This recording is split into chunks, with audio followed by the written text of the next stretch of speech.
A lot of scenes last year. How many scenes? Well over 100. She a freak in the sheets. Oh, hey, what's up? It's Javi Mac. I'm here with. Elizabeth Schuyler. How's it going, Elizabeth? You look very glittery.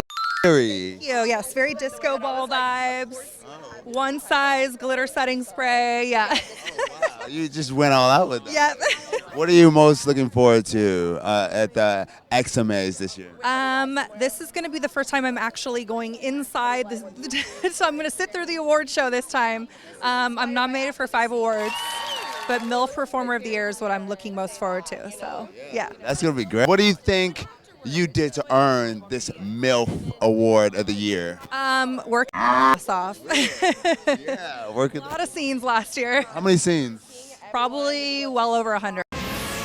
How do you do that? I hear these numbers sometimes, and I'm Myself like, that. how do you do 100 scenes? Myself that, especially a mom of 2 kids, it's a lot, but just got to keep pushing along. 100 scenes, that's a third of the year. Oh, yeah, for sure. Wow. And how many, okay, so this is interesting too, because you've done 100 scenes. Yeah. How many guys and how many girls do you think you've done throughout those scenes? Because sometimes it's a lot of repeat guys. It is a And lot then- of repeat. Whew. I would say probably like 45, 50. It's a lot of the repeat. Okay. Because I'm the MILF role, it's a lot of the same younger guys, which is fine. I don't mind that. Okay. Well, hopefully you win and get successful. Well, thank you so much. I appreciate you. Javi!